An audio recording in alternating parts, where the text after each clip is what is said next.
Vous entendez l'oiseau là? Bon, c'est un ami à moi. La Rochelle, ça vit au rythme des matchs de rugby, quoi. Alors donc là, nous avons Maïté qui prépare sa cuisine. C'est un peu comme notre troisième enfant. Salut Néo, bienvenue à La Rochelle. Ici, il fait beau. On est à l'atelier Rosarum. Je suis Magali Bossard, designer et artiste. Je vais vous présenter mes créations, nos créations, ainsi que l'œuvre d'art qu'on a réalisée pour Art et Essai. Allez, venez, suivez-moi.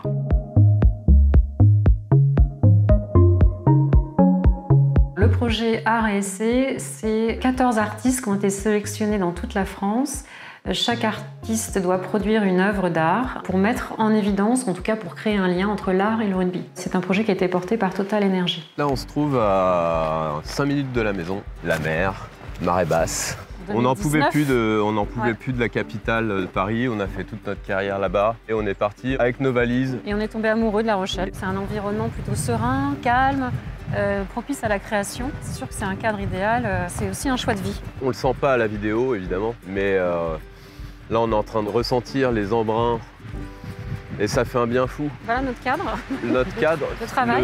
Je me balade beaucoup avec ma fille sur la plage. On adore trouver des cailloux et d'avoir ces effets, ces petits trésors qu'on trouve dans la nature. Là, on va le laisser seul, Magal.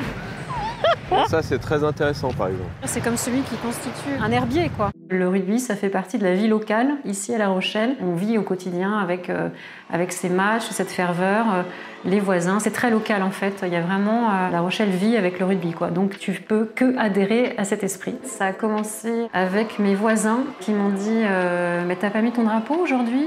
Il y a match ?» Tout de suite, on a été un peu dans l'ambiance, au niveau du voisinage et au niveau de cette ferveur pour soutenir cette équipe. C'était évident qu'il fallait un jour au moins aller au stade, aller voir un petit peu à quoi ressemblait le terrain, l'ambiance dans le stade qui est un peu dingue ici à La Rochelle. La Rochelle, ça vit au rythme des matchs de rugby, quoi. C'est un sport très graphique finalement, par cette mêlée tout d'un coup qui crée une symbolique assez forte.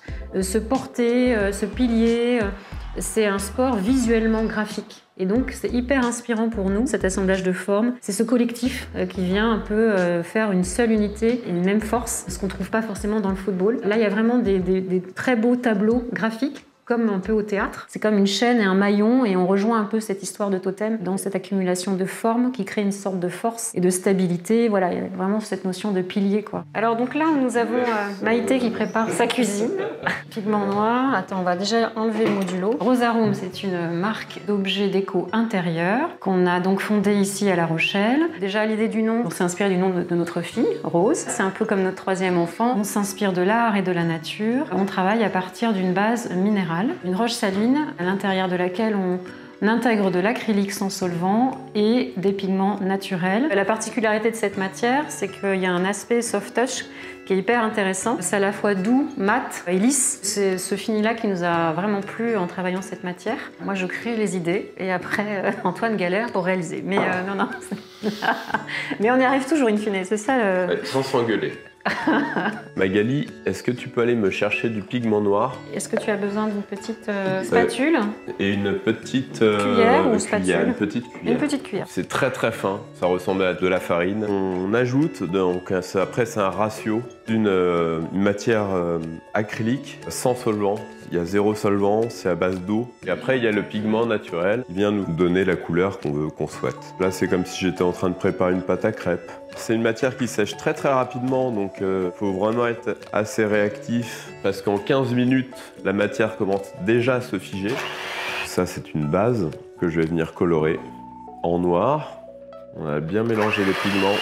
Je viens prendre du blanc et je vais venir l'intégrer de cette façon-là. Et après, je viendrai couler directement dans mon moule. Et là, on n'a plus qu'à attendre que ça sèche. On va découvrir tout ça et ça crée des effets très très jolis, inspirés de la nature, qu'on peut retrouver sur des cailloux. Ça s'inspire aussi des vagues, de la mer. Tu n'auras jamais 2 fois le même. Comme on coule de façon aléatoire, même si on fait de la série, au final, tu auras toujours des pièces différentes. Le projet Art et Essai, c'est un projet qui nous tient à cœur dans la mesure où on sort de notre cadre habituel et on va finalement être exposé en tant qu'œuvre d'art. C'est un tournant pour la marque. C'est plusieurs mois de réflexion et une fois qu'il sera assemblé, je pense qu'on sera content de voir ce que ça donne. On part d'un croquis, on vient après en modéliser en 2D. On a empilé comme ça, on pourrait empiler autrement, après tout est modulable. C'est marrant parce qu'on est un peu aussi dans une logique, ça fait penser un peu au badaboom, enfin tu vois, il y a toujours cet esprit un peu jeu Créatif, modulable, ouais. Un peu naïf et forme très simple. Ça sera en 2 morceaux parce que tu vois cette pièce-là vient par-dessus celle-ci. Voilà, on a ces 2 assemblages qui vont faire un des totems pour représenter un des piliers, quoi. C'est hyper important ce projet. Je pense que ça nous ouvre la porte vers autre chose, vers un domaine artistique, voilà, une sculpture, de l'événementiel, de la mise en scène. C'est un peu grâce à ce projet qu'on va donner un nouvel élan à la marque.